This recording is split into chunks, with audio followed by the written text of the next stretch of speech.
Ukiran inspirasi sang maestro dipadu teknik desain modern. Tempaan keterampilan ahli tenun BHS membawa kualitas BHS ke tingkat teratas. Puluhan tahun pengalaman dan dedikasi untuk sebuah mahakarya seni tenun Indonesia. BHS, The Art of Craftsmanship. Dosa riba itu yang nanggung bukan hanya yang makan, tapi Allah melaknat akila riba, wa mukilahu, wa syahidahu, wa katibahu. Orang yang makan, orang yang menjadi sebab orang tersebut makan.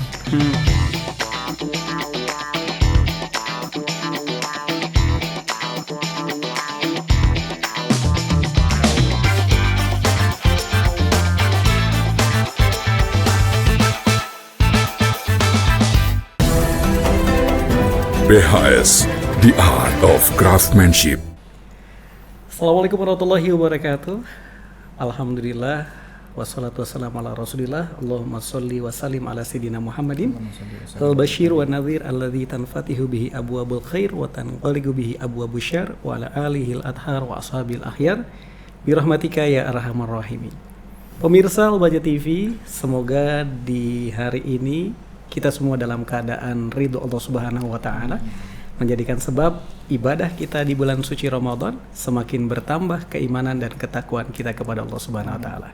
Senang sekali kembali kita berjumpa dalam program Bincang Spesial Ramadan dengan Ustadz yang memberikan wawasan kepada kita, pendidikan kepada kita, dan terlebih hari ini kita kepengen banget bahwasanya banyak di antara kita ingin mencari jalan yang mudah, sehingga kita juga nggak paham ternyata yang kita lakukan itu adalah salah. Maka dari itu kita pengen kupas tuntas tentang sesuatu yang mudah tapi salah, yaitu pay letter. Kita sapa dulu Ustadz. Assalamualaikum warahmatullahi wabarakatuh Ustadz. Waalaikumsalam. Masya Allah, kayaknya hari ini ingin memberikan sesuatu yang greget kayaknya ya. Tapi memang ini sangat penting sekali. Terlebih dahulu kabar keluarga semua sehat Ustadz ya? Alhamdulillah. Sehat semuanya. Semuanya dimudahkan oleh Allah Ustadz. Amin. Alhamdulillah. Tapi jangan sampai ada yang salah Ustadz ya. Jangan ada yang salah. Karena hari ini kita juga sangat menarik sekali nih. Kita ke Ustadz Maulid. Sebenarnya penting nggak sih kita mengenal pay letter? Baik. Bismillahirrahmanirrahim. Jadi pada prinsipnya adalah gak semua hal itu harus kita ketahui. Terlalu banyak hal yang ingin kita ketahui kan. Yeah. Tapi manakala hal tersebut ini adalah sesuatu yang memang kita butuhkan atau sesuatu yang kita ini harus bisa waspada, antisipasi lah. Jangan sampai kita malah terjerumus kepada hal-hal yang gak diinginkan. Harus kita pelajari terlebih dahulu. Kita nggak boleh sembarang untuk langsung menerobos ke sana. Jadi ibaratnya kalau kita ingin masuk ke sebuah tempat yang kita belum pernah mengetahui ada bahaya nggak di sana, nanti apa yang terjadi, kira-kira kita bisa keluar lagi atau enggak, ya kita tanya dulu dong kepada orang yang ngerti. Ini tempat apa, bahaya nggak, ada sesuatu apa di sana, kira-kira kalau saya ke sana apa petunjuk dan seterusnya. Jadi harus kita pelajari.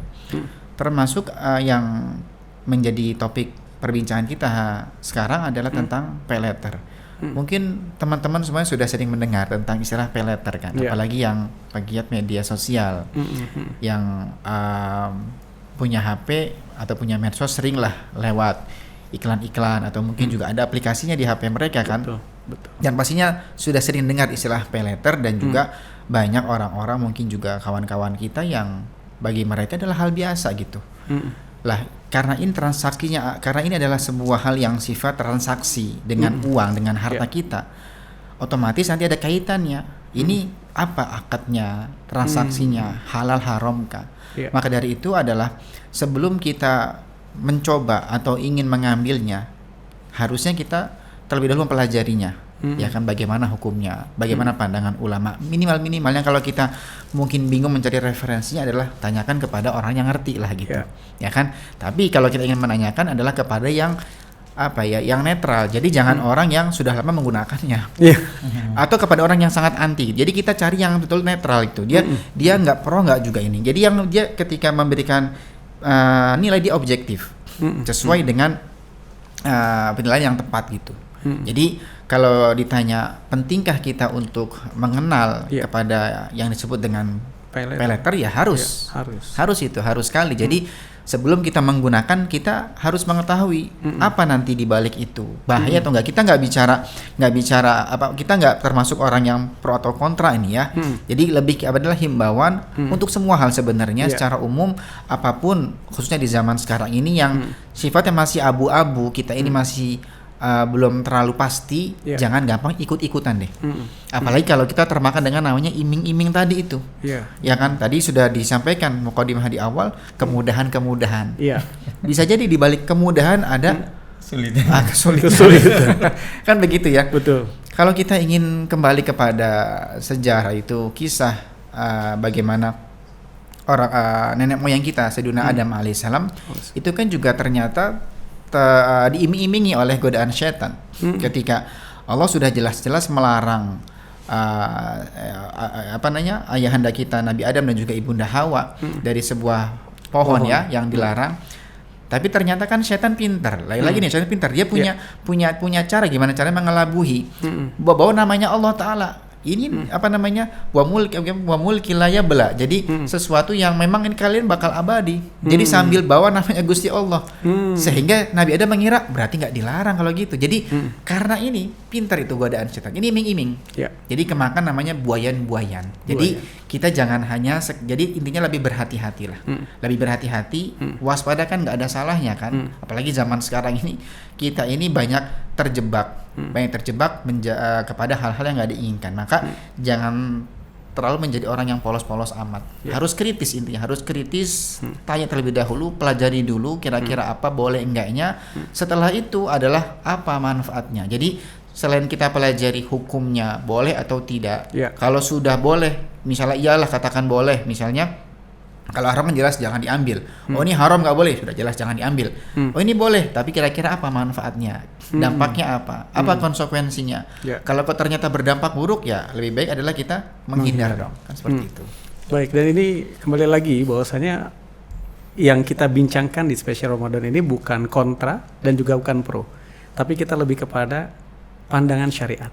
Sebenarnya dari pay letter ini pandangan syariatnya seperti apa? Baik, jadi kan dikatakan bahwasanya al-hukmu ala syai' far'un an tasawwurihi. Jadi kita ini nggak bisa menghukumi sesuatu kalau kita sudah tergambar dulu dong. Modelnya apa nih modelnya yang disebut dengan pay letter. Jadi sejauh yang kami amati, yang kami ketahui adalah begini. Jadi adalah sebuah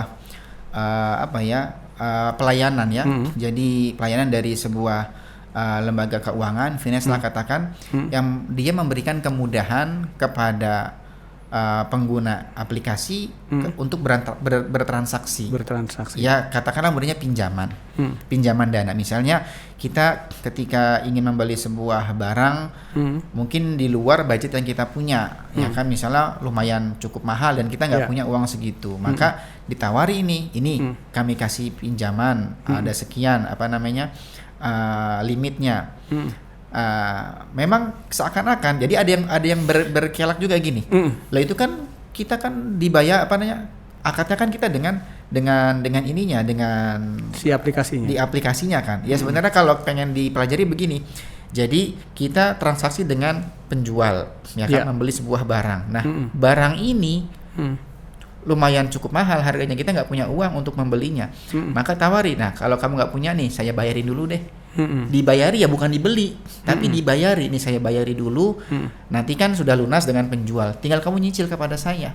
Nah hati-hati, tentunya pihak yang punya layanan tersebut ya dia nggak akan ngasih cuma-cuma dong. Dia pengen berbisnis. Pastinya di situ ada yang disebut namanya bunga itu. Ya kan? Ada permainan pihak ketiga saat Nah sudah, dan sangat jelas bahwasanya kaidahnya adalah kullu qardin jara naf'an fahuwa riba. Jadi segala sesuatu pinjam yang di situ menarik sebuah manfaat adalah riba. Nah, jangankan manfaat uang, kadang manfaat hanya saya pinjamin, cuma nanti saya pinjam dong motor kamu. Ini saya kasih pinjaman, nanti saya tolong pijitin dong. Tolongin kan juga sudah dikatakan adalah riba karena ada manfaatnya di situ, apalagi masuk dalam sulbil aqdi kan, dalam akad utamanya seperti itu. Jadi Ini jadi kalau memang modelnya seperti itu, maka kita harus waspada.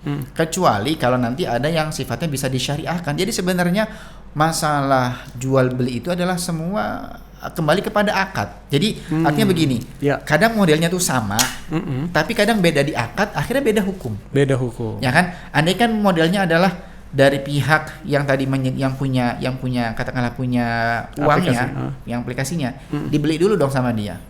Dibeli dulu, nanti kita akadnya dengan dia, bukan dengan si penjual. Ya kan, jadi dibeli ketika dijual kepada kita adalah dengan margin yang nggak ada masalah. Itu namanya jual beli. Ya kan, baik. Jadi sama-sama menguntungkan. Jual beli adalah ngambil untung, ketika bunga pun adalah sebuah keuntungan dan tapi sangat jelas perbedaan hukum di antara keduanya. Allah sudah menegaskan dalam Al-Qur'an, wa ahallallahu al-bai'a wa harrama riba. Jadi kalau jual beli Allah halalkan, tapi kalau riba itulah yang Allah haramkan. Jadi sebelum kita melangkah ke sana ya kita pelajari dulu, ya kan? Jangan kita berhujah gini, tapi. Jadi kalau banyak tapi ini yang repot sebenarnya nih. Jadi sebenarnya hukumnya sudah jelas gitu. Cuman kadang kita nih mencari hilahnya, mencari celah. Lah ini kan ada sesuatu berarti. Ya kan? Jadi lebih baik mana? Cari aman atau beresiko? Kan enak cari aman. Ya kan? Tapi saya gini ya sudah, silahkan, cuma nanti resiko tanggung sendiri. Jadi kita lebih baik mencari aman. Dan kita terlepas tadi, salah kita nggak ada pro kontra dengan, cuma ini adalah himbauan pelajaran buat kita semuanya dalam bertransaksi, karena urusannya dengan uang, maka harus dengan syariat. Dan perlu diketahui bahwasanya dosa riba itu yang nanggung bukan hanya yang makan, tapi Allah melaknat akilar riba, wa mukilahu, wa syahidahu, wa katibahu. Orang yang makan, orang yang menjadi sebab orang tersebut makan. Ibaratnya kita ini nggak kena loh, kita yang ngambil lebihan dia, lah tapi kita menjadi sebab dia ngambil lebihan, lah kita kena juga tadi. Semua kena Ustaz. Jadi rata, yang katibnya, yang nulisnya, yang tahu juga. Luar biasa, begitu ngerinya. Tapi siapapun yang mungkin pernah terjerat kepada hal-hal demikian, maka Allah Maha Kasih masih ada kesempatan untuk bisa bertaubat kepada Allah Subhanahu wa taala. Baik, Masya Allah. Dan ini nanti kita akan coba sampaikan lagi ke Ustadz Maulid. Ada yang menarik nanti kita akan coba sampaikan ke Ustadz Haidar sendiri. Kalau seperti kita sudah menjadi kebiasaan untuk selalu tenanglah, kan ada pay letter gitu. Gampang lah, kan ada pay letter. Pay letter. Nah, itu dikategorikan candu gak sih? Dan itu seperti apa sih sebenarnya? Ya, kalau orang sudah mencoba masuk di dalam suatu keharaman atau kemaksiatan, secara umum bukan hanya pay letter. Betul. Semua kemaksiatan itu rata-rata memang diciptakan oleh Allah, ada satu lazat, ada satu kenikmatan yang memang Allah berikan bagi orang-orang yang tadi keropos imannya tadi. Jadi tidak berpikir lebih lebih dalam lagi, lebih logis lagi. Jadi tindakannya itu ya sembrono gitu, kayak yang paling dekat atau solusi yang paling enak. Itu kan mungkin ada tadi yang antum sampaikan, karena ada kemudahan. Nah, itu menjadi iming-iming untuk menjerumuskan orang-orang kepada muamalah yang diharamkan oleh Allah Subhanahu wa taala. Maka satu kemaksiatan pada hakikatnya itu mengandung kelezatan tadi. Allah memberikan rasa candu itu. Nah, atau kalau kata ketagihan, ada enzim dopamin atau apa itu yang sifatnya sementara. Maka banyak nih kita saksikan orang-orang yang maksiat kadang kan, setelah dia maksiat, selesai dia maksiat nyesel. Aduh, kenapa ya anak ngelakuin itu ya? Ya Allah marah nih sama saya nih, karena sudah ngelakuin ini, ngelakuin itu. Nah, rata-rata di semua kemaksiatan itu seperti itu. Tapi dia ketika maksiat merasakan kelezatannya, merasakan lupa dengan akan keimanannya itu, lupa akan Allah. Kapan dia sadar? Setelah melaksanakan maksiat tersebut. Nah, sebabnya ada banyak, ima karena syahwat, syahwat dalam dirinya, atau hawa nafsu, hawa nafsunya mengajak untuk itu semuanya, atau bisikan syaitan tentunya. Karena ya tadi sekali lagi syaitan itu ya berada di sekeliling kita, atau pengaruh lingkungan juga bisa. Nah, karena lihat banyak juga teman-teman kita, misalkan ada yang terjerumus ke situ dan dia seakan-akan dalam zona nyaman lah, biasa-biasa aja, nggak kenapa-napa tuh. Nah, seperti itu. Nah, sahih atau yang disampaikan Ustadz Maulid tadi, bahwasanya kadang sesuatu itu yang namanya riba itu memang tidak ada, ada kan macam-macamnya riba itu ada banyak sekali kan, ada 3, ada 4, ada nasi'ah, ada fadl, ada gard tadi. Itu ada yang malah justru tidak ada memaksa sedikit pun, jadi sama-sama enak lah. Makanya pemikiran orang musyrik atau orang jahiliyah waktu itu menyamakan innamal bai'u mithlur riba. Baik itu jual beli itu ya sama juga sama kayak riba, sama-sama untung kadang. Nah, tapi Allah jelaskan ini kan hukum Allah Subhanahu wa taala. Nah, apa saat lanjutannya walaisal bai'u mithlur riba. Jual beli itu tidak sama dengan riba. Nah, para ulama mencari alasan-alasannya. Ada yang bilang karena mencekik apa yang bermuamalah nanti tambah dengan bunganya itu. Sedangkan di Islam sama sekali sesuatu muamalah yang memberatkan di pihak yang lain itu diputus. Maksudnya tidak bisa dalam Islam.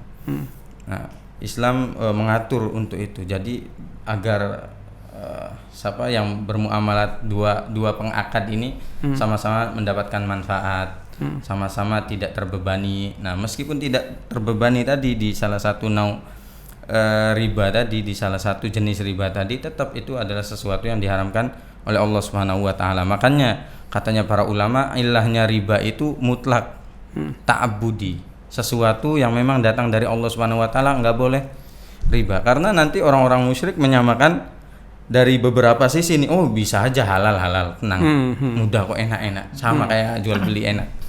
Nah, bisa ada iming-iming seperti itu. Tapi bedanya adalah yang satu jual beli yang diridhoi, yang mungkin Allah memberikan pahala kepadanya, keridhoannya karena dia menjalankan syariat Allah. Yang satu berjalan meskipun tadi tidak ada sama sekali paksaan, sama-sama enak, tapi berjalan dengan kemurkaan Allah Subhanahu wa ta'ala. Kalau Ustadz Maulid menyinggung tadi di suatu, kan kita tahunya setiap kesulitan ada kemudahan. Nah, dibalikan sama Ustadz Maulid, kadang beberapa kemudahan itu jadi sulit. Terdapat kesulitan. Kemudahan apa? Ya seperti ini, kemudahan yang didasarkan atau diasaskan bukan karena syariat Allah Subhanahu wa ta'ala.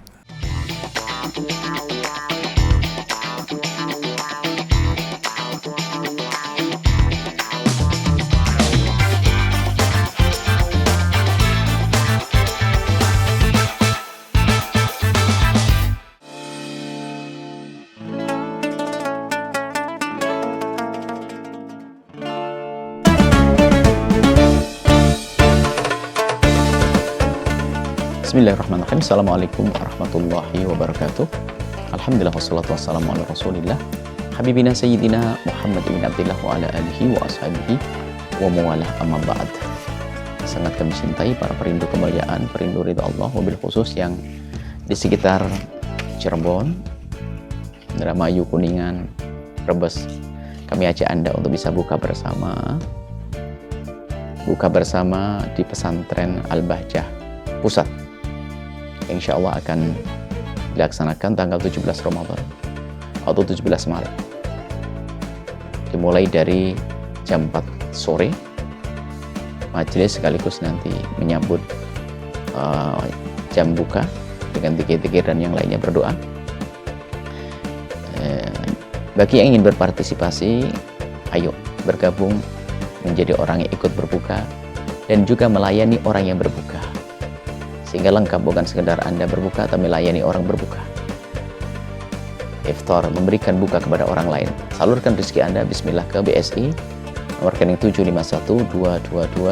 75122222182 atas nama Al-Bahjah Event. Dan jangan lupa sampaikan kepada yang lainnya, ajak yang lainnya karena Allah. Nuhibbukum fillah. Assalamualaikum warahmatullahi wabarakatuh.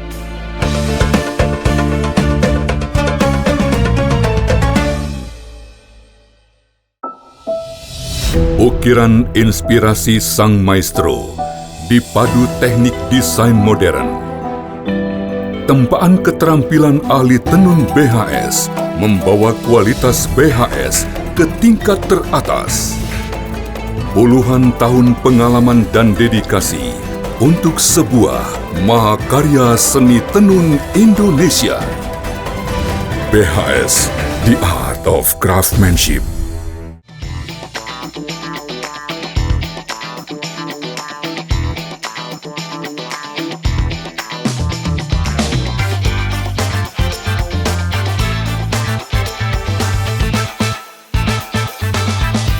Baik, Masya Allah, Ustadz Haidar nih makin melengkapi, dan Ustadz Maulid nih tadi yang sempat kepengen nanya nih, karena memang diantaranya adalah menyambung siapa yang menyebabkan, siapa yang memulai, dan itu menjadi dosa yang bersambungan.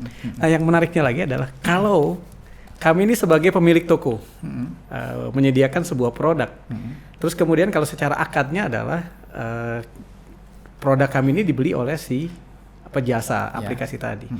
Nah, kalau seandainya kita ini ya yang penting kan saya dibelinya sama jasa, saya nggak peduli sama yang beli itu.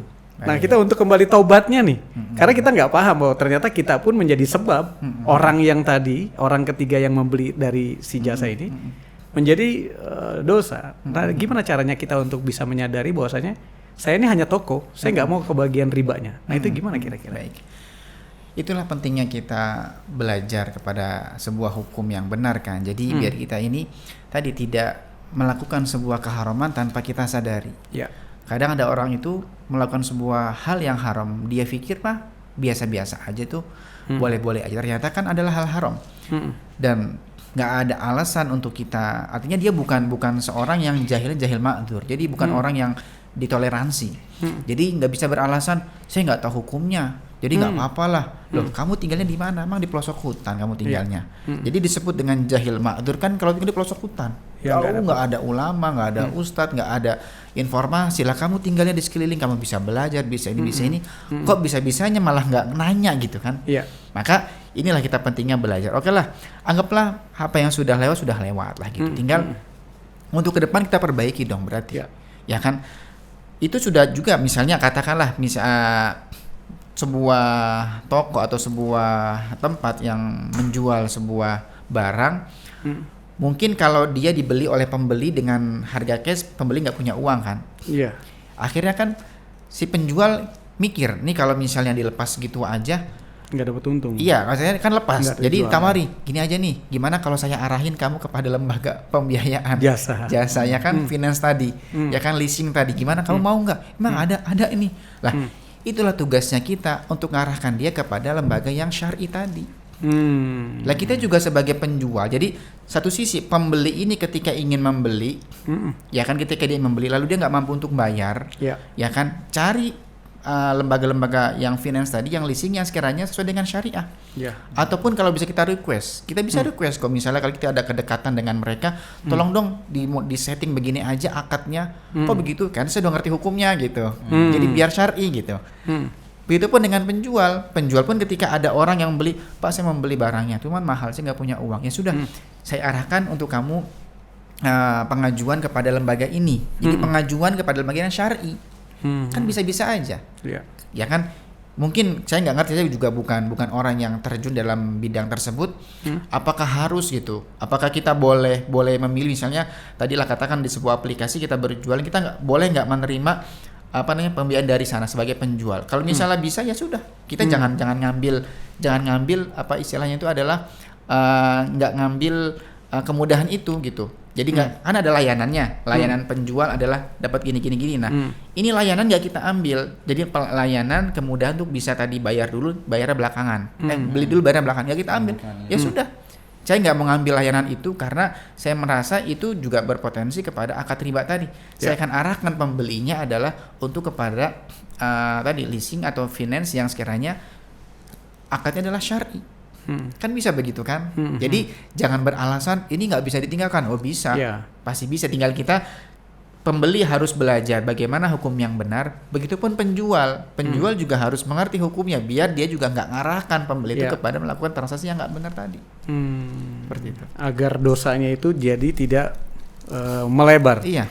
Cukup bisa di-cut dari kita sendiri sebagai penyedia. Dan bahkan kita nanti bisa menjadi bagian yang mandala ala khairin, orang yang menunjukkan kepada kebaikan. Jadi pelopor pionir adalah kebaikan. Mungkin gara-gara kita yang memulai akhirnya oh iya ini kalau beli di ini enak nih, diarahkan kepada yang syar'i, akhirnya semua orang yang beli di kita adalah terselamatkan dari riba tadi. Ya kan, kita punya andil kebaikan di situ berarti. Baik, Masya Allah. Alhamdulillah, terima kasih Ustaz Maulid. Kita kembali lagi ke Ustaz Haidar. Ustaz Haidar, kebanyakan di antara kita ketika ingin mendapatkan sesuatu yang mudah, justru malah menjadi sulit. Itu karena lebih ke gaya hidup. Sebenarnya boleh nggak sih kalau kita itu mengikuti gaya hidup? Sebaik-baik orang adalah yang dia ini bersifat qanaah, menerima atau dengan apapun yang diberikan oleh Allah Subhanahu wa taala kita syukuri. Atau kalaupun ada yang kurang, nah itu kita jadikan rem untuk diri kita ini bersabar, seperti itu. Nah, kalau semuanya dikit-dikit kita ini ngikutin gaya hidup orang ini tidak akan ada habis-habisnya. Belum lagi seperti yang kita bahas ini bab pay letter ini, dia aslinya tidak punya uang yang cukup, uang yang cukup, kaya raya pun enggak dianjurkan oleh syariat seperti itu. Makanya guru mulia kita Buya Yahya sering di dalam nasihat-nasihatnya, sekaya apapun orang, jika ada ketamakan di dalam dirinya itu atau mengikuti gaya hidup itu, dia itu adalah orang yang fakir pada hakikatnya. Jadi kekayaan adalah ketamakan adalah kefakiran yang tersembunyi. Sekaya apapun, kalau sudah di dalam hatinya ada sifat tamak atau haris itu berlebihan, itu tadi pengen ngumpulin semuanya. Nah, miris kita kadang mendengar khobar-khobar seperti ini, kita dengar bahkan dampak negatifnya ini. Kadang dia membeli sesuatu jadinya kan mubadzir satu. Dia ini mempunyai sifat nanti tadi sering mubadzir. Semua yang dia lihat kayaknya menarik di check out, keranjang kuning, gak ada fulus, gak ada saldo, nanti aja pay letter. Nah, seperti itu. Nah itu ya dampaknya seperti itu. Dia mubadzir, semua dibeli. Ada barang, misalkan kami punya beberapa kenalan itu ada yang suka seperti itu istilahnya. Bahkan biaya ongkos kirimnya itu lebih mahal daripada barangnya. Ini buat apa? Maka sebaik-baik nasihat adalah memiliki sifat qanaah tadi. Qanaah, menerima, bersyukur. Katanya Al-Imam Asy-Syafi'i, idza kunta dza qanu'in fa anta wa malikud dunya sawa. Kalau engkau ini adalah termasuk orang yang mempunyai sifat qanaah dalam dirimu, dalam hatimu, engkau sama sultan-sultan dunia ini satu sejajar, sama semuanya, nggak ada beda. Bahkan mungkin kita lebih merasakan ketenangan, tumaknina, sakinah dalam diri kita ini lebih enak, adem, karena transaksi yang kita lakukan berdasarkan syariat Allah Subhanahu wa taala, dan Allah akan memberikan keberkahan-keberkahan untuk itu. Jangan sampai karena sebab-sebab itu menjadikan kita ini terjerumus, tidak ada kesempatan untuk bertaubat, akhirnya terhempas dari rahmat Allah Subhanahu wa taala. Wal iyadu billah. Masya Allah, naudzubillah. Dan mudah-mudahan kita juga semakin terjaga hati. Amin, Kembali insya untuk Ustadz Haidar, makasih banyak. Ustadz Maulid, gimana sih caranya supaya kita ini sudah menyadari apa yang kita dapatkan hari ini, kemudian kita memahami agar kita ini terbentengi, karena awalnya pun kita mungkin tidak melakukan itu, tapi sekarang ini kita sudah makin paham apa yang mesti kita lakukan. Baik. Yang pertama adalah tadi sebagaimana Ustadz Haidar sampaikan, qanaah. Lah qanaah ini kita nih gimana sih biar punya sifat qanaah, kan gitu ya. Caranya adalah ya kumpul dengan orang-orang yang qanaah juga. Kalau circle-nya kita adalah orang-orang yang yang terlalu hedon gitu ya ibaratnya ya. Ya kita akan terpengaruh mau nggak mau. Kita akan maksakan diri kita. Tapi kalau kita kumpul dengan orang-orang yang kita maksudnya kita nggak anti dengan orang kaya, mohon maaf, ya kan. Silakan kumpul dengan siapapun. Kita boleh kumpul dengan tadi sultan-sultan yang katakanlah rumahnya mentereng, mobilnya berjejer, silakan. Tapi kalau mereka nggak suka bahas itu, kan ada orang itu yang sukanya bahas harga lah inilah, terus bicarakan masalah merek, bicarakan masalah inilah. Kita ini orang yang pas-pasan, akhirnya merasa aduh kok nggak punya, akhirnya malu kalau nggak bisa ngikuti jejaknya mereka. Maka satu yang perlu kita lakukan adalah tadi pergaulan itu. Maknanya pergaulan lagi adalah kita ini bukan berarti membatasi ya. Kita boleh kok interaksi dengan siapapun. Maksudnya kita jangan anti deh.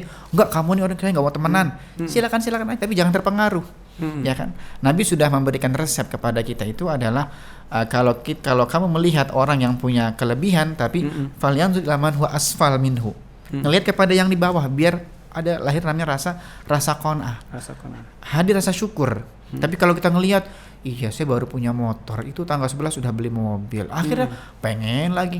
Nanti sudah punya mobil satu, mobilnya tahun lama, tangga sebelah mobilnya sudah tahun yang paling terbaru, terus ganti terus. Baru satu dia sudah terus gitu, nggak ada habisnya.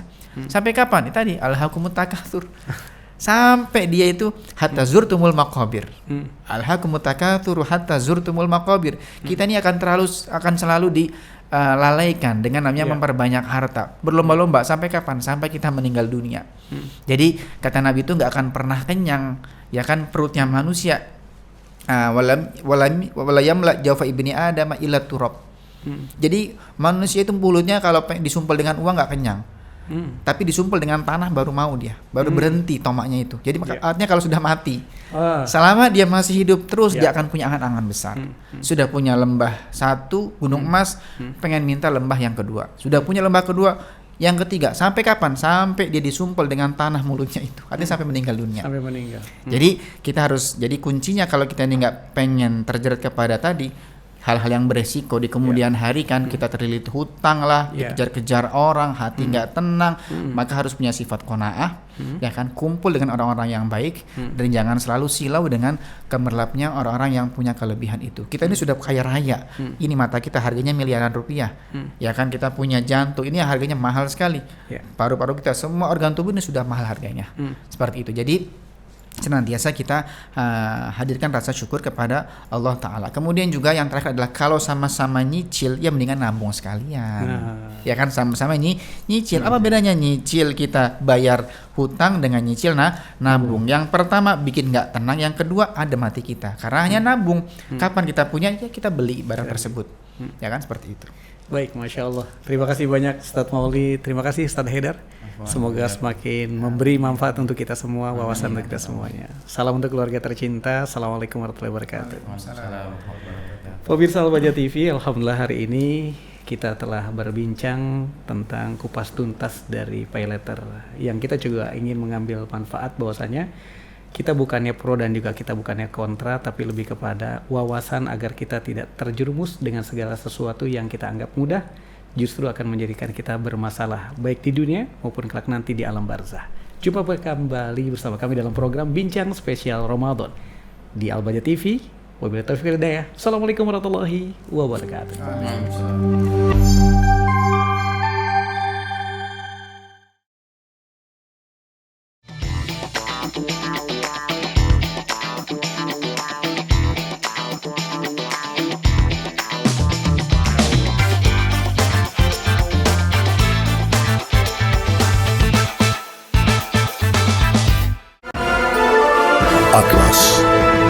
inspiring the world.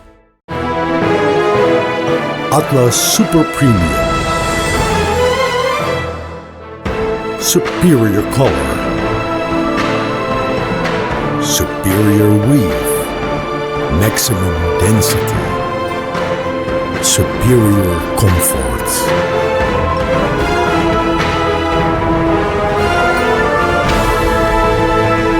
Atlas, inspiring the world by BASTEX.